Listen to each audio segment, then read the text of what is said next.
Hello दोस्तों, मैं विक्की शर्मा आप सभी का आपके अपने चैनल पर स्वागत करता हूं।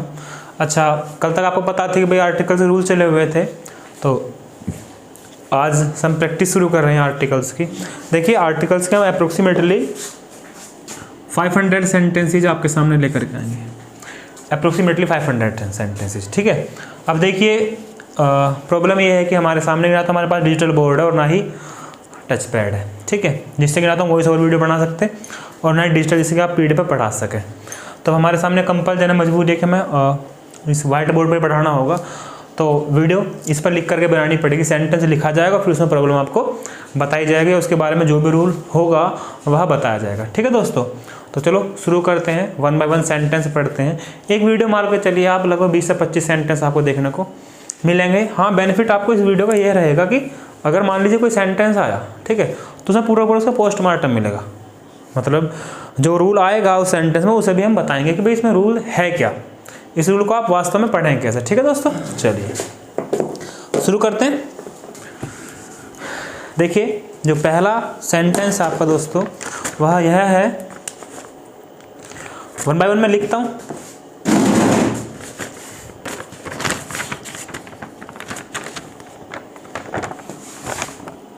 Cow has a long tail and 2 horns। देखिए, जो यह वाक्य है आपका, इसमें प्रॉब्लम क्या है। यहाँ पे बस आपको ये करना है कि जो आपका काऊ है इसमें आप ए कर दीजिए। क्या करेंगे? बस केवल ए कर दीजिए। जैसे ए करेंगे तो फिर आपका जो काऊ है पूरी की पूरी जाति को डिनोट करेगा, पूरी की पूरे रेस को डिनोट करेगा। देखिए, कोई भी नाउन है, अगर उस नाउन से पहले आप कोई आर्टिकल यूज करते हैं ए या एन, तो फिर पूरी की पूरी जातियों से डिनोट करेगा। इसका अर्थ है कि जितने भी इस पृथ्वी पर, इस धरा पर जितने भी आपके काऊ हैं, गऊ हैं, उन सभी को एक लंबी पूंछ और 2 हॉर्न्स होते हैं। तो ध्यान रखिए, नाउन से पहले अगर आपने आर्टिकल यूज किया तो पूरी पूरी जाति को डिनोट करेगा, ठीक है दोस्तों। चलिए नेक्स्ट सेंटेंस देखते हैं। जो नेक्स्ट सेंटेंस आपका वह है, mister Thakur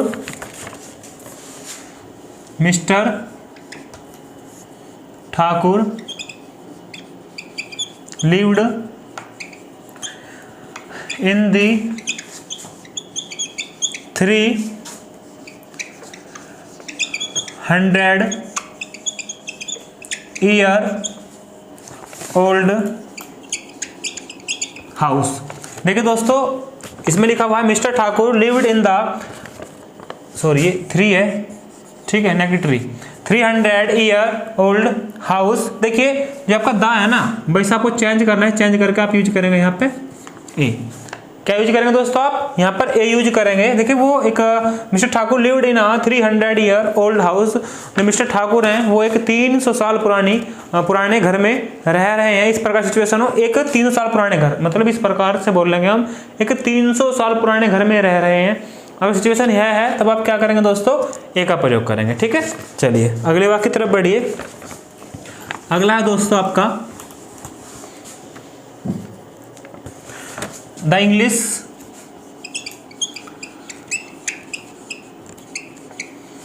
defeated French in the war of Wandiwash, ठीक है, इन 1760। देखिए दोस्तों, आपका जो सेंटेंस है वह है, the English defeated French in the war of Wandiwash in 1760। देखिए, रूल बताता हूँ आपको। जो रूल है कि भाई जो इधर है द इंग्लिश है, इंग्लिश से पहले आपने दा का प्रयोग किया है। ये फ्रेंच है ना दोस्तों, आप यहाँ भी दा का प्रयोग करेंगे। अब मुद्दा यह है कि आप दा का प्रयोग यहाँ पे क्यों करेंगे, ठीक है। देखिए, इसलिए करेंगे, जैसे इंग्लिश है, इंग्लिश से पहले आपने दा का प्रयोग किया, ठीक है दोस्तों।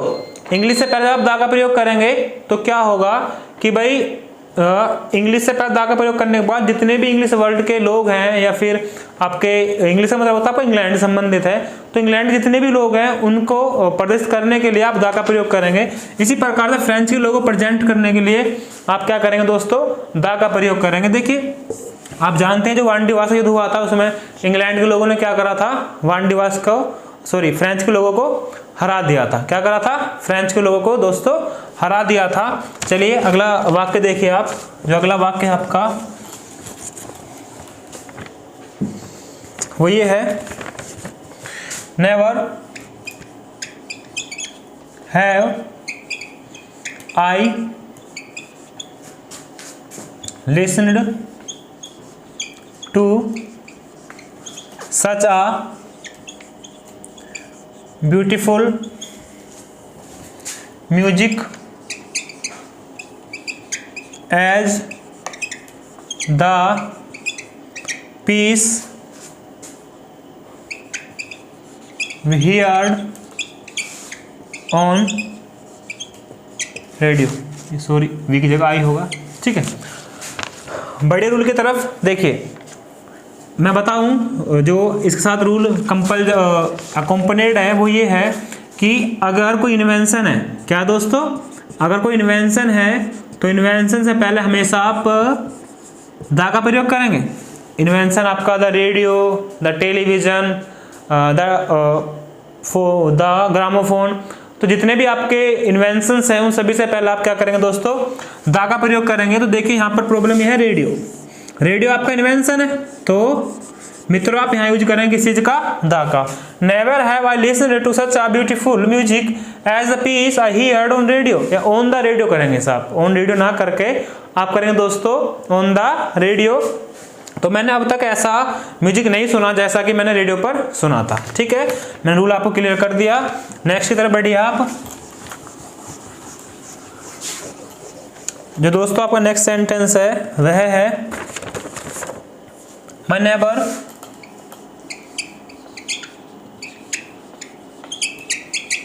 Along with his children is going to see Taj Mahal. देखिए यहाँ हम क्या करेंगे, यहाँ रूल का प्रॉब्लम है, यहाँ पे प्रॉब्लम यह है कि दोस्तों आप यहाँ क्या करेंगे, यहाँ पे केवल ताजमहल से पहले आप यूज करेंगे किसका, दा का। अब क्यों करेंगे इस बात को देखिए आप, करने का रूल यह है कि भाई जितने भी आपके मोनूमेंट्स हैं उन सभी से पहले आप दोस्तों दा का प्रयोग करेंगे। याद रखिए, दा प्लस मोनूमेंट्स। मोनूमेंट्स हिंदी बोलते हैं हम क्या, स्मारक, जो किसी की यादों में बनाए जाते हैं, स्मारक होते हैं। तो ताजमहल हो आपका तो द ताजमहल बोलते हैं, द लाल किला बोलते हैं, या फिर द रेड फोर्ट बोल लीजिए, या फिर द हवा महल बोल लीजिए, द वेधशालाएं बोल लीजिए। तो जितने भी हैं, या फिर आप द बुलंद दरवाजा बोल लीजिए, द गेट ऑफ इंडिया बोल लीजिए, जितने भी आपके मोनूमेंट्स हैं उन सभी से पहले आप दा का प्रयोग करेंगे। तो यहाँ पर यही रूल कार्य करता है, ठीक है दोस्तों। तो my neighbour along with children is going to see the Taj Mahal, मेरे जो पड़ोसी हैं वो अपने बच्चों के साथ ताजमहल देखने जा रहे हैं। रूल क्लियर हुआ। चलिए अगला देखिए, नेक्स्ट सेंटेंस दोस्तों आपका, don't talk to her, don't talk to her, she always remains in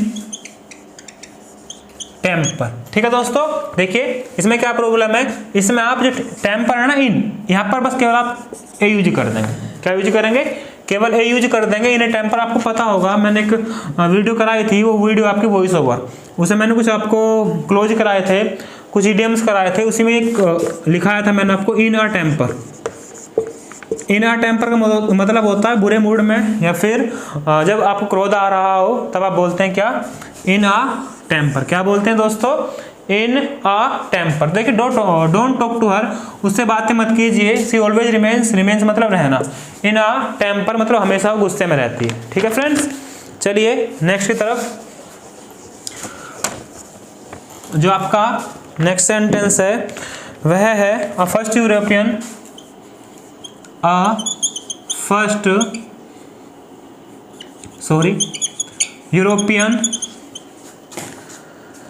seller came to India in modern time Vasco da Gama. ठीक है, देखिए जो रूल है आपका, देखिए वो रूल रहेगा आपका यहाँ एक ही जगह आप दोस्तों क्या करेंगे, दा करेंगे। वाई, बात यह है कि वाई, देखिए इससे पहले अच्छा मैं वर्ड मीनिंग जो बता देता हूँ। यूरोपियन सेलर जो होता है, जो आप मल्लाह बोलते हैं ना हिंदी में, मल्लाह को इंग्लिश में बोलते हैं सेलर।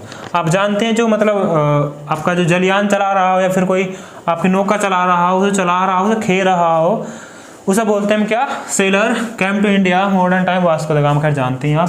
तो देखिए अब रूल यहाँ रहा, रूल क्लियर कर देता हूँ आपसे। अच्छा मैं पहले बताऊँ आपको, कोई भी चीज़ है मैं आपको 3 तरीके से क्लियर करूँगा।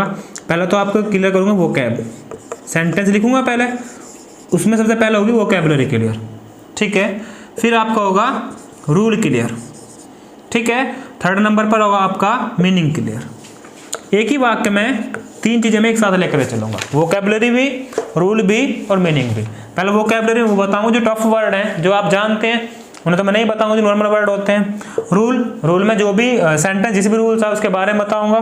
थर्ड सेंटेंस का मीनिंग क्या है हिंदी में वो बताऊंगा। ठीक है दोस्तों, तो 3 प्रकार से काम करेगा। अच्छा मेरे को यहाँ बताना था, देखिए इसका रूल है आपका, रूल यह है कि अगर आपका ऑर्डिनल एडजेक्टिव आया है, मैं फर्स्ट क्या आपका ऑर्डिनल एडजेक्टिव है, और आपको बताया था, मैंने आपको रूल लिखवाया था कि भाई ऑर्डिनल एडजेक्टिव से पहले दोस्तों आप क्या करेंगे, दा का प्रयोग करेंगे। क्या करेंगे दोस्तों, दा का प्रयोग करेंगे। तो फर्स्ट से पहले बस आपको क्या करना है, दा फर्स्ट करेंगे। बारी आई आपकी मीनिंग की। मीनिंग यह है, the first European sailor came to India in modern time Vasco da Gama. जो भारत में आधुनिक काल में प्रथम यूरोपियन आया था वो कौन थे, वास्को डी गामा थे, आप जानते हैं। ठीक है, चलिए अगले की तरफ बढ़ते हैं। अच्छा अगला है, नेक्स्ट है आपका, नेक्स्ट है दोस्तों ये रहा, mister Sharma goes everywhere by the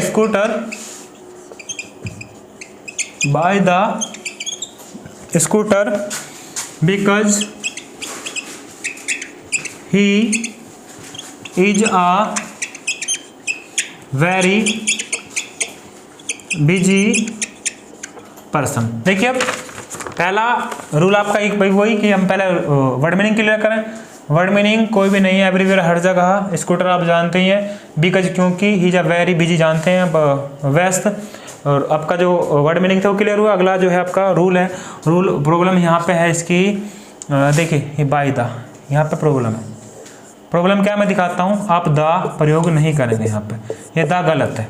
अब रूल क्लैरिफिकेशन की बारी है। रूल क्लैरिफिकेशन में हम ये बोल लेंगे, देखिए अगर बाई प्लस व्हीकल है, ये अगर आपका मेंशन है, तब आप इस सिचुएशन में दा का प्रयोग नहीं करेंगे। मतलब ये जो सिचुएशन है ना, बाई प्लस दा प्लस व्हीकल, ये गलत है। कोई भी व्हीकल आपका स्कूटर हो, मोपेड हो, बाइसिकल हो, मोटरसाइकिल हो, कार हो, बस हो, तब आप दा का प्रयोग नहीं करेंगे। दा का प्रयोग गलत है। बाई के बाद डायरेक्ट आप उस व्हीकल का प्रयोग करेंगे, इसलिए आप केवल बाई स्कूटर करेंगे। अब बारी है किसकी, अर्थ की। दोस्तों अब अर्थ है आपका, mister Sharma goes everywhere by scooter.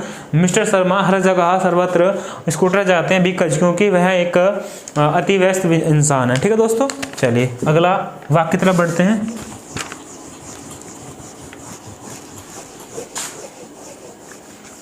देखिए दोस्तों, जो आपका अगला वाक्य है वह है, her mother forbade her to go to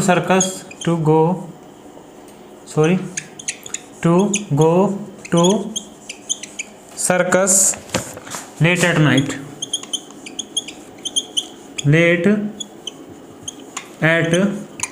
देखिए दोस्तों, रूल क्लियर करता हूँ। जो रूल है आपका, रूल यह है, देखिए सबसे पहला आप वर्ड मीनिंग, फोरबेड होता है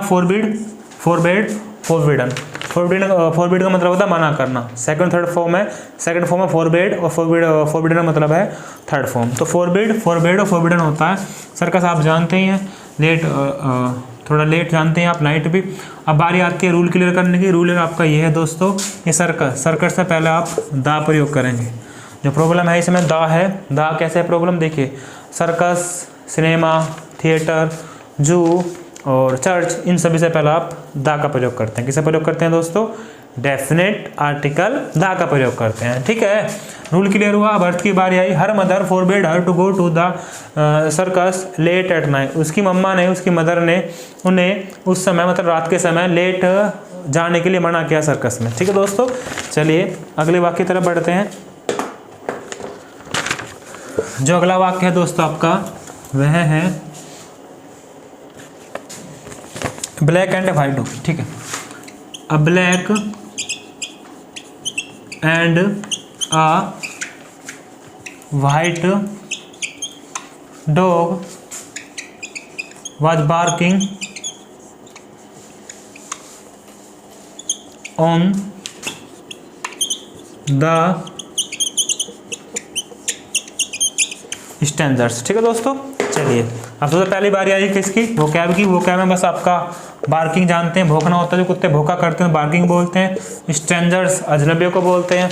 अब देखिए रूल की बारी आई। रूल में देखिए थोड़ा अच्छा रूल है, समझिए, आप याद करिए उस वीडियो में मैंने बताया था। अगर आपका रूल क्लियर नहीं है, हालांकि जो अगर आपको पूरा रूल सीखना है तो आप वीडियो देखनी पड़ेगी। वीडियो आप सफल कीजिए तो वहाँ तक पता चल जाएगा कि रूल एग्जैक्टली क्या था। यहाँ पर थोड़ा थोड़ा मैं आपको बता देता हूँ और भी दे देता हूँ कि प्रॉब्लम क्या है। देखिए बात ये है कि यहाँ पर ब्लैक, देखिए ब्लैक, और ये आपका दोस्तों वाइट, ये दोनों को दोनों क्या आपके दोनों दोस्तों आपके एडजेक्टिव हैं। ठीक है, अगर आप एडजेक्टिव से पहले मतलब किस सिचुएशन में, सिचुएशन आपकी यह रहेगी कि भाई दो एडजेक्टिव हैं, उनमें से अगर आपने केवल एक के पहले, अगर आपने पहले वाले के पहले ही आपने दोस्तों आर्टिकल प्रयोग किया है तो उसका मतलब केवल और केवल एक व्यक्ति होगा, सिंगुलर काउंटेबल नाउन होगा। जैसे देखिए मैं अगर यहाँ यूज ना करूँ तो ए ब्लैक एंड वाइट डॉग, इसका मतलब एक कुत्ता जो काला और सफ़ेद है, एक डॉग जो काला और सफ़ेद है। बट यहाँ पर देखिए अगर मैं यहाँ पर यूज करता हूँ, इसका अर्थ होगा ए ब्लैक एंड वाइट डॉग, मतलब एक काला और एक सफ़ेद कुत्ता,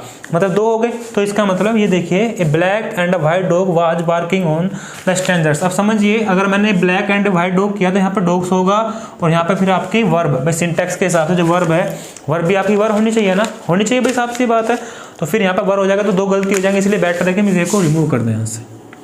बाद वाला आपका एडजेक्टिव है वाइट, उससे पहले क्या करें आप इस आर्टिकल को रिमूव कर दें, आपका पूरा वाक्य दोस्तों सही हो जाएगा। ठीक है, तो क्लियर है, black and white dog was barking on the standards. अगर आप यहाँ पर वाइट कर दे फिर आपको डॉग्स करना पड़ेगा और यहाँ पे आपको वर करना पड़ेगा। Rule clear. चलिए अगला रूल की तरफ बढ़ते हैं दोस्तों। नेक्स्ट रूल है आपका, सॉरी नेक्स्ट सेंटेंस है,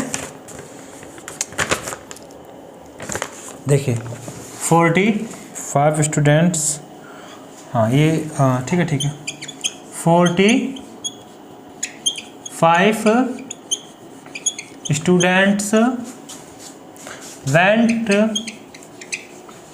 to church yesterday for worshipping।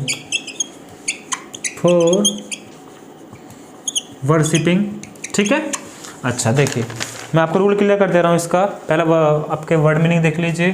45 students went, church आप जानते हैं, चर्च का मतलब क्या होता है, वेंट सेकंड फॉर्म है। वो वेंट कौन, चर्च क्या है, चर्च आप जानते हैं पूजा का स्थान है। वर्शिपिंग, यस्टरडे आप जानते हैं जो बीता हुआ कल है। वर्शिपिंग का मतलब होता है दोस्तों पूजा करना या आपका आरती करना। ठीक है, अब देखिए 45 स्टूडेंट्स वेंट टू चर्च। अब बारी रूल की, तो चर्च से पहला दोस्तों आप दा का प्रयोग करेंगे। अभी एक सेंटेंस गया था शायद को, सिनेमा करके सर्कस करके, उसे मैंने बताया था आपसे कि भाई जो आपके ये सार्वजनिक स्थान है, आपका चर्च है, आपका सर्कस है, आपका थिएटर है, आपका जू है, उन सभी से पहले दोस्तों आप प्राय सिचुएशन में दा का प्रयोग करते हैं। ठीक है, अब बारी आई आपकी किसकी, अब आप रूल के लिए आपकी सेंटेंस का अर्थ बताने की। सेंटेंस का अर्थ यह रहेगा 45 स्टूडेंट्स 45 बच्चे या 45 स्टूडेंट्स 45 विद्यार्थी वेंट टू चर्च गए यस्टरडे कल फॉर वर्शिपिंग, इसके लिए पूजा करने के लिए। रूल क्लियर हुआ। ठीक है, चलिए अगला वाक्य देखिए आप। जो दोस्तों आपका अगला है, अगला नेक्स्ट है आपका देखिए, in the meeting mister Yadav was selected the chairman. ठीक है दोस्तों, अब बारी फिर से आई किसकी, वो क्लियर करने की। Meeting mister Yadav was select आप जानते हैं किसी चीज़ को चुनना, चेयरमैन आप जानते हैं मुख्य व्यक्ति। तो देखिए अब रूल देखिए, रूल यह रहेगा आपका, जो दा है ना, इस दा को आप रिमूव कर दीजिए। क्या करेंगे दोस्तों, इस दा को रिमूव कर दीजिए। अब बात आई वाई, क्यों करें हम, इस बात को हमें दिमाग में रखिए। अगर आप कुछ सीखना चाह रहे हैं ना इस जीवन में, तो हमेशा याद रखिए भाई ऐसा क्यों है। अगर आपके पास इस चीज़ का प्रश्न है, आंसर है, तो आप जिज्ञासु हो, ज़्यादा सीख जाओगे। ठीक है, तो हमेशा पूछिए कि ऐसा हो क्यों रहा है। अब हमने बोल तो दिया कि ऐसा हो, मतलब कि हमने दा हटा दिया, दा हटाने के बाद वाक्य सही है, बट भाई क्यों हटा रहे हैं हम।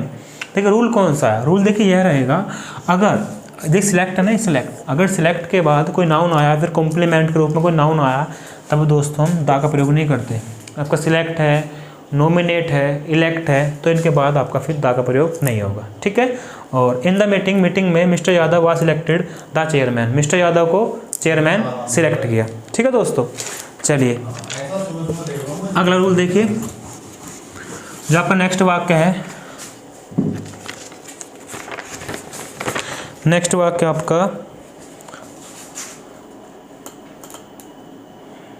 देखिए, Raja talked to Rajendra by a telephone yesterday.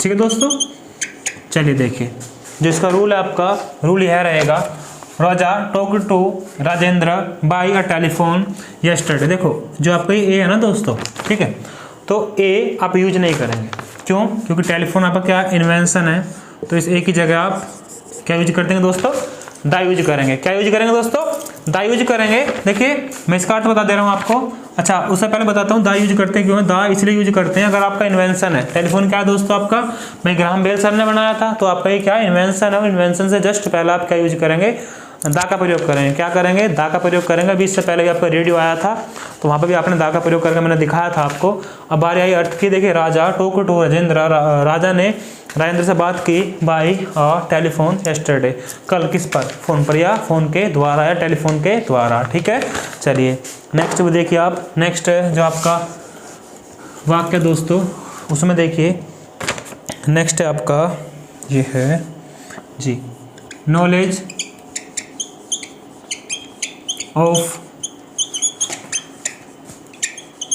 Regional languages, ठीक है, is necessary for bank officers,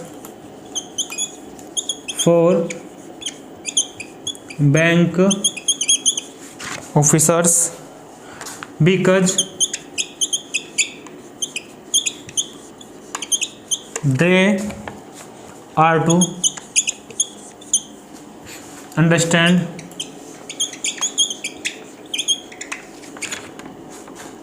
what their customers say, what their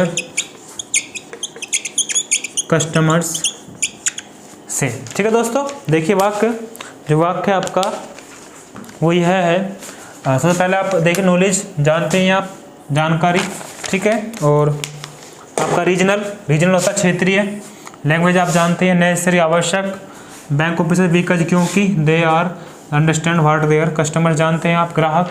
अब बारी आई आपके रूल की, देखिए नॉलेज प्राय आप जानते हैं एक अनकाउंटेबल नाउन है। कैसा नाउन है दोस्तों, अनकाउंटेबल नाउन है, और नॉर्मल सिचुएशन में हम इनसे पहले आर्टिकल प्रयोग नहीं करते। अगर आपका अनकाउंटेबल नाउन है तब हम नॉर्मल सिचुएशन में दा का प्रयोग या ए का प्रयोग या एन का प्रयोग नहीं करते। परंतु देखिए यहाँ पे चीज़ों को पर्टिकुलराइज किया गया है, स्पेशलाइज्ड किया गया है, और जहाँ भी चीज़ें स्पेशलाइज की गई हों, फिर आप काउंटेबल अथवा अनकाउंटेबल डजंट मैटर, तब आप दा का प्रयोग करेंगे। देखिए एक क्षेत्र विशेष की जानकारी, एक क्षेत्र विशेष की नॉलेज है, एक क्षेत्र विशेष की भाषा की नॉलेज है, तब आप दोस्तों दा का प्रयोग करेंगे, then your sentence will be fine, will be correct. अब इसकी अर्थ की बारी आती है, the knowledge of regional language is necessary, क्षेत्रीय भाषा की जानकारी आवश्यक है for bank officers, bank officers के लिए, बिकॉज क्योंकि they are to understand what their customers है, क्योंकि उन्हें यह समझना होता है कि उनके जो कस्टमर्स हैं, उनके जो ग्राहक हैं, वो क्या कह रहे हैं, फिर ये क्या बोल रहे हैं। ठीक है दोस्तों, चलिए जो आपका नेक्स्ट है दोस्तों, नेक्स्ट वाक्य की तरफ बढ़िए। जो आपका नेक्स्ट वाक्य है,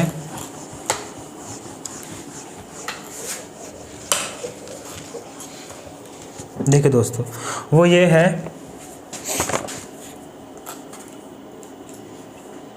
we should drink several glasses of the water, glasses of the water daily if we want to remain healthy। ठीक है, चलिए पहले मैं इसके आपके वर्ड मीनिंग क्लियर करता हूँ। शुड ड्रिंक सेवरल का मतलब होता है कई या विभिन्न अलग अलग ग्लास आप जानते हैं, water daily if want to remain, remain मतलब रहना, और हेल्दी मीन्स स्वास्थ्यकर। देखिए वी, अब सेंटेंस पर आइए, सेंटेंस में आप यूज करेंगे। देखिए वाटर है ना, वाटर दोस्तों क्या आपका अनकाउंटेबल है, कैसा है, अनकाउंटेबल नाउन है, और अनकाउंटेबल नाउन से आप इससे पहले आप दा का प्रयोग नहीं करेंगे, नॉर्मल सिचुएशन में आप नहीं करेंगे। वाटर एक अनकाउंटेबल नाउन है, उससे पहले आप दा का प्रयोग नहीं करेंगे, कदापि नहीं करेंगे, अगर सिचुएशन पर्टिकुलराइज नहीं है, यहाँ पर पर्टिकुलराइज नहीं है, स्पेशलाइज नहीं है, then so you will not use the before the uncountable noun. अब देखिए बारी आई, we should drink several glasses of the water, अब द हटा दिए, द रिमूव कर दिए, क्योंकि गलत अनकाउंटेबल नाउन है वाटर। तो हमें क्या करना चाहिए, पानी के कई गिलास पीने चाहिए, कई गिलास पानी पीना चाहिए। इफ़ यू वांट टू, यदि हम रहना चाहते हैं हेल्दी, यदि हम स्वस्थ रहना चाहते हैं, तो हमें पानी पीना चाहिए। ठीक है, चलिए नेक्स्ट सेंटेंस की तरफ बढ़िए। जो आपका नेक्स्ट सेंटेंस है दोस्तों, देखिए नेक्स्ट है दोस्तों आपका, you have been learning Tamil for last 1 year, but you saw no improvement, but you saw no improvement। चलिए देखिए आप वर्ड मीनिंग में, learning Tamil for last 1 year, improvement आप जानते हैं चीज़ों को सही करना। और देखिए रूल की बारी आएगी तो आप रूल की बात करते हैं। देखिए लास्ट आपका भाई, देखिए दोस्तों बात यह है कि आपको पहले बताया था मैंने कि भाई जो कार्डिनल और ऑर्डिनल एडजेक्टिव हैं आपके न्यूमेरिकल एडजेक्टिव के भाग होते हैं। एडजेक्टिव में आप पढ़ेंगे भी इस बात को, तो बस मैं आपसे ये कहना चाह रहा था जो ऑर्डिनल एडजेक्टिव हैं तो उन सभी से पहले दोस्तों आप दा का प्रयोग करेंगे। क्या प्रयोग करेंगे दोस्तों, दा का प्रयोग करेंगे। अगर ऑर्डिनल एडजेक्टिव है तो आप दा का प्रयोग करेंगे। तो जो आपका लास्ट है वो क्या है, आपका ऑर्डिनल एडजेक्टिव है। क्या है लास्ट आपका, ऑर्डिनल एडजेक्टिव है, और आप दा यूज करेंगे। तो देखिए अब इसकी अर्थ की बारी चलती है। अर्थ यह है, you have been learning Tamil for the last 1 year but you show no improvement. तुम पिछले एक साल से तमिल सीख रहे हो, परंतु तुम में कोई भी इम्प्रूवमेंट नहीं दिख पाया, या तुमने कोई भी इम्प्रूवमेंट नहीं किया। ठीक है फ्रेंड्स, चलिए जो आपका अगला वाक्य है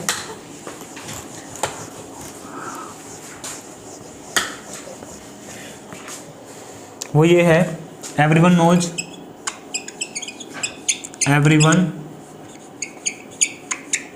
नोज दैट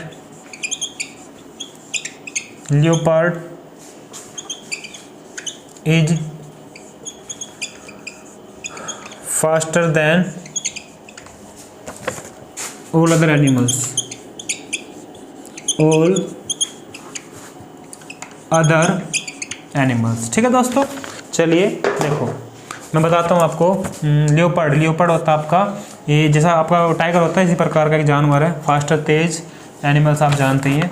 अब देखिए रूल्स की तरफ बढ़िए, ये लियोपर्ड है ना, आप इस लियोपर्ड से पहले आप द ऐड कर लेंगे। अब बात यह रही कि आप ऐड क्यों करेंगे, मुद्दा यह है कि भाई दोबारा से बात मैं बताता हूँ, आपको बताया था अगर आपने द प्लस नाउन यूज कर दिया, द प्लस नाउन अगर आपने स्ट्रक्चर यूज किया तो आपकी पूरी की पूरी क्लास के बारे में बताया जाता है। जो पूरी क्लास है मतलब द लियोपर्ड मतलब पूरी की पूरी क्लास। अब समझिए ऐसा क्यों हुआ कि हमें ऐसी आवश्यकता क्यों आ पड़ी कि हमें पूरी पूरी क्लास दिखानी पड़ी। देखिए एवरीवन नोज, प्रत्येक व्यक्ति जानता है that leopard is faster than all other animals. तो दैट द करेंगे मतलब द लियोपर्ड का मतलब जितने भी पृथ्वी पर लियोपर्ड हैं, इज फास्टर मतलब फास्ट हैं किससे, देन ऑल अदर एनिमल्स, जितने भी एनिमल्स हैं उन सभी से फास्ट हैं। तो इसका मतलब केवल एक लियोपर्ड तो होगा नहीं भाई, केवल एक लियोपर्ड तेज है नहीं सभी से, परंतु सभी के सभी लियोपर्ड और जानवर से तेज चलते हैं, तेज दौड़ते हैं या फास्ट हैं उनसे। तो इसलिए पूरी पूरी जाति डिनोट करने के लिए दोस्तों हमने ऐसा किया। ठीक है, चलिए आज का आपका जो लास्ट सेंटेंस है वो यह रहेगा,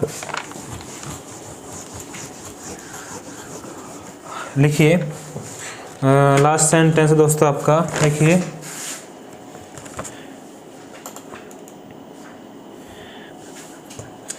nowadays workers are less interested in money as such and appear to become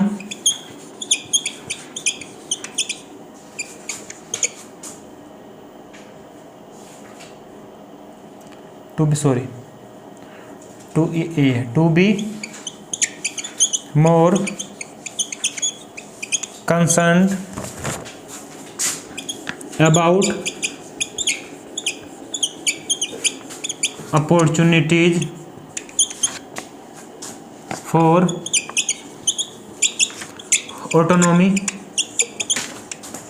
and freedom. ठीक है दोस्तों, चलिए आज अपना लास्ट वाक्य देखिए। पहले मैं आपको वर्ड मीनिंग बता देता हूँ। इंटरेस्टेड मतलब होता है रुचि लेना, और अपीयर मतलब प्रतीत होना, कंसर्न मीन्स चिंतित, अपॉर्चुनिटी का मतलब अवसर, ऑटोनॉमी का मतलब स्वायत्ता, और फ्रीडम का मतलब स्वतंत्रता। अब बारी आती है आपकी रूल की। देखिए रूल यह है, बस इतना सा है, नाउ डेज की स्ट्रक्चर गलत है, आपकी स्ट्रक्चर होगी वो ये होगी, नाउ ए डेज आजकल। इसका जो अर्थ होता है ना दोस्तों वो होता है आजकल। ठीक है, तो नाउ डेज हमेशा गलत रहेगा, तो आप नाउ डेज करेंगे। अब आप इसके हिंदी अर्थ की तरफ बढ़िए। Nowadays workers are less interested in money. आजकल जो वर्कर्स हैं वो मनी मतलब धन में कुछ कम इंटरेस्ट लेते हैं या ले रहे हैं। As such and appear to be more concerned, और इस बात के लिए वो ज़्यादा चिंतित दिखाई देते हैं। अबाउट अपॉर्चुनिटीज, अवसर के लिए क्या, फॉर ऑटोनॉमी एंड फ्रीडम, की उन्हें स्वायत्तता और स्वतंत्रता के अवसर प्राप्त हों। आजकल जो वर्कर हैं वो क्या होता है, उन्हें मनी में कम इंटरेस्ट है, उन्हें इस चीज़ की तरफ ज़्यादा वो झुकाव है उनका कि भाई उन्हें ज़्यादा स्वायत्तता प्राप्त हो और ज़्यादा उन्हें अवसर प्राप्त हो। ठीक है दोस्तों, तो अप्रोक्सीमेटली आज 20 सेंटेंस हुए हैं, कल इससे आगे ही चलेंगे। ठीक है, अच्छा प्रॉब्लम ये थी वीडियो में लंबी थोड़ी और नहीं बना पाए, क्योंकि इससे पहले जो वीडियो बनाई थी वो डिस्ट्रॉय हो गई, 40 मिनट की वीडियो बेकार हो गई, इसलिए वीडियो ज़्यादा लंबी नहीं बन पाएगी इससे। ठीक है, चलो खैर कोई नहीं। अच्छा इस वीडियो को शेयर करना ना भूलें। ठीक है, कोई प्रॉब्लम हो तो कमेंट में लिख भेजें या फिर हमारा व्हाट्सएप नंबर है उस पर कर भेजें। ठीक है दोस्तों, thanks, have a nice day.